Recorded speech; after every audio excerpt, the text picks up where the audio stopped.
হাসিনা কোনোদিন এরকম কাজ করেনি। ভারতবর্ষের সংখ্যালঘু মুসলমানরা নিরাপত্তায় আছে। বুক বাজিয়ে আমরা নারায়ে তাকবীর আল্লাহু আকবার বলছি, বুক বাজিয়ে আমরা মসজিদে নামাজ পড়ছি। ভারতবর্ষের মুসলমানরা চুপ করে বসে থাকবে না। অন্যদিকে ওখানে জিন্নাহ ঘোষণা করলো, ওখানে যে হিন্দু সম্প্রদায় রয়ে গেল সংখ্যালঘু, তাদের জীবন জীবিকা ধর্ম রক্ষা করার দায়িত্ব ওই সরকারের। লিয়াকত চুক্তি লঙ্ঘন হয়েছে। মমতা খালা বলবে কি করে, ওনার তো 26 সাল, পাখির চোখ, মুসলমান ভোট চায়, হিন্দু ভোট তো 5 to 7% বেশি পায় না। গতকাল চিন্ময় কৃষ্ণ দাসকে ঢাকা থেকে গ্রেপ্তার করা হয় এবং আজকে তার জামিন খারিজ করে দেওয়া হয়, কি বলবেন? দেখুন, বাংলাদেশ হচ্ছে সেকুলার কান্ট্রি, সেটা ইসলামিক কান্ট্রি না। তথাপি আজকে যে মহারাজকে গ্রেপ্তার করা হলো এবং তার গ্রেপ্তারের সময় যখন বেল নাকচ হয়ে গেল, তখন চোখে জল চলে এলো, চোখে জল ছিল। আমি প্রশ্ন করতে চাই ইউনূস সরকারকে, ইউনূস বাবু, তুমি তো জম্মা 8 দিন ক্ষমতায় এসছো, দীর্ঘদিন হাসিনা ক্ষমতায় ছিল। হাসিনা কোনোদিন এরকম কাজ করেনি, তুমি যে কাজ করে ফেললে।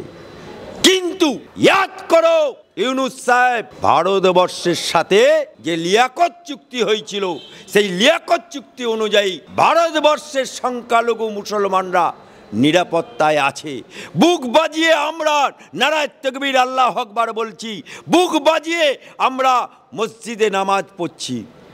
আর সেখানে ওখানে যে সংখ্যালঘু হিন্দু সম্প্রদায়, তাদের ধর্ম করতে ব্যাহত হচ্ছে, তাদের জীবন জীবিকা ব্যাহত হচ্ছে, তাহলে তুমি লিয়াকত চুক্তি কি লঙ্ঘন করছো? জবাব তোমাকে দিতে হবে। ভারতবর্ষের মুসলমানরা চুপ করে বসে থাকবে না। ভারতবর্ষের মুসলমানরা ইটের জবাব পাথরে দিতে পারে, ভারতবর্ষের প্রধানমন্ত্রী ইটের জবাব পাথরে দিতে পারে। তাই আমরা বলতে চাই, ইউনূস সাহেব, সংখ্যালঘু হিন্দুদের নিধন বন্ধ করো। সংখ্যালঘুদের হিন্দুদের ধর্ম পালন করার অধিকার লিয়াকত চুক্তি দিয়েছে, তার চুক্তি অনুযায়ী তাদের ধর্ম, আপন আপন ধর্ম পালন করতে দাও। আর তুমি যদি মনে করো যে ওটা ইসলামিক কান্ট্রি পরিণত করব, তাহলে তুমি ভীমরুলে আঘাত করেছো। ইটের জবাব ভারতবর্ষের মোদি দিয়ে দেবে তোমাকে, তোমার সরকারটাকে, তোমার দেশটাকে। আমরা যদি মনে করে ভারতবর্ষ 72 ঘন্টার মধ্যে ওটা ইন্ডিয়ার মধ্যে নিতে পারে, বাংলাদেশটার নকশাটাকে ভারতবর্ষ পাল্টে দিতে পারে। হাসিনার কি প্রত্যাবর্তন হবে, কি মনে হচ্ছে? ইন্তেজার করুন। বৃক্ষ তোমার নাম কি, ফলন পরিচয়তে। এই দেশে যেমনটা বলেন সংখ্যালঘুরা সুরক্ষিত নিরাপদে রয়েছে, তারা নিজেদের ধর্ম বলুন সব কিছু ঠিকঠাকভাবে করতে পারছে, কিন্তু বাংলাদেশের ক্ষেত্রে কেন এটা প্রযোজ্য হবে না? এই জন্যই তো বললাম লিয়াকত চুক্তি। What is the meaning of Liaquat চুক্তি? ভারতবর্ষ ভাগ হয়েছিল, মুসলমানদের জন্য জিন্নাহ নিয়ে চলে গেল পাকিস্তান, এখানে নেহরু হিন্দুদের জন্য। কিন্তু যখন ভারতবর্ষ ভাগ হলো হিন্দুস্তান আর পাকিস্তান, তখন খান আব্দুল গফ্ফার খান, মৌলানা আবুল কালাম আজাদ, তারা নেহরুকে বলল, নেহরু পরিবারকে, যে আমরা চিরকাল কংগ্রেস করেছি, আমরা ভারতের স্বাধীনতার জন্য লড়াই করেছি, আমরা পাকিস্তানে যাব না।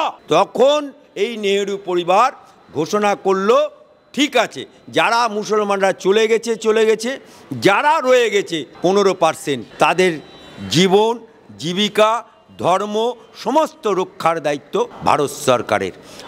অন্যদিকে ওখানে জিন্নাহ ঘোষণা করলো, ওখানে যে হিন্দু সম্প্রদায় রয়ে গেল সংখ্যালঘু, তাদের জীবন জীবিকা ধর্ম রক্ষা করার দায়িত্ব ওই সরকারের। দিয়ে একটা চুক্তি হলো, যে চুক্তিটার নাম হচ্ছে লিয়াকত চুক্তি। আজকে সেই লিয়াকত চুক্তি লঙ্ঘন হয়েছে।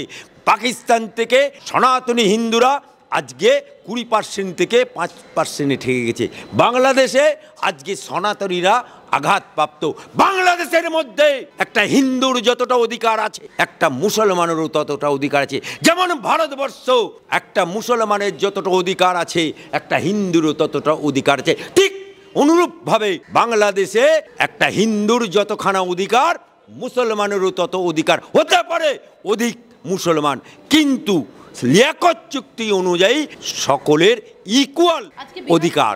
বিধানসভায় শুভেন্দু অধিকারী চিন্ময় মহাপ্রভুর নিঃশর্ত জামিনের জন্য আওয়াজ তুললেন, কিন্তু রাজ্য সরকারের তরফ থেকে কোনো রকম কোনো সদুত্তর পাওয়া গেল না, কি বলবো?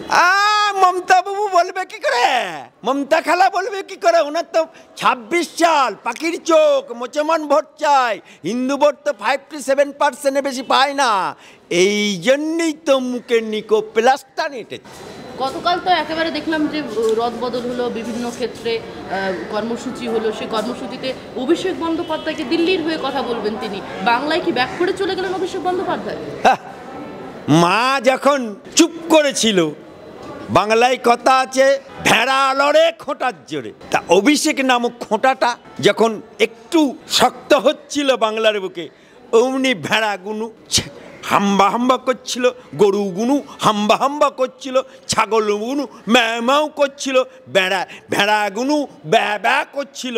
মা যখন মুখ খুলল, খোঁটাকে উপড়ে দিল্লিতে গ্যারেজ করে দিল, আর ভেড়াগুনু ছাগলগুনু গরুগুনুকে সব মুখে জাল পড়ে দিয়েছে। বিকাশ মিশ্র একটা মন্তব্য করেছিলেন যে মুখ খুললে সরকার পড়ে যাবে, এটা কি কিছুটা প্রভাব পড়লো? কারণ বিনয় মিশ্র, দেখুন, বিকাশ মিশ্র গরু চোরের একজন আসামি, বিনয় মিশ্রের ভাই। যেমন সঞ্জয় রায় মুখ খোলার পরে তার মুখ বন্ধ করার জন্য জাল ঘেরা গাড়ি, এসি গাড়ি, বলতে গেলে ভ্যান বাজানো ইত্যাদি করলো, ঠিক যেমন 10 বছর আগে কুণাল ঘোষ বাপমা নাম রেখেছে, জনগণ নাম রেখেছে ঘোষ, 3.5 বছরের জেল কাটা আসামি, যে বলেছিল কালীঘাটে সব টাকা আছে, মমতা চোর, সাধনার টাকা আছে, তখন এই বাংলার পুলিশ ভ্যান চলাম চলাম করে বাজাতো। আজকেও এই বিনয় মিশ্রের ভাই যখন মুখ খুলছে, তখন তাকেও বিভিন্নভাবে পস্কো আইন বলো বিভিন্নভাবে গ্রেপ্তার করা হচ্ছে, কারণ ডাল মে কুছ কালা হ্যায়, ইসিলিয়ে তো ইতনা ইন্তজাম হ্যায়।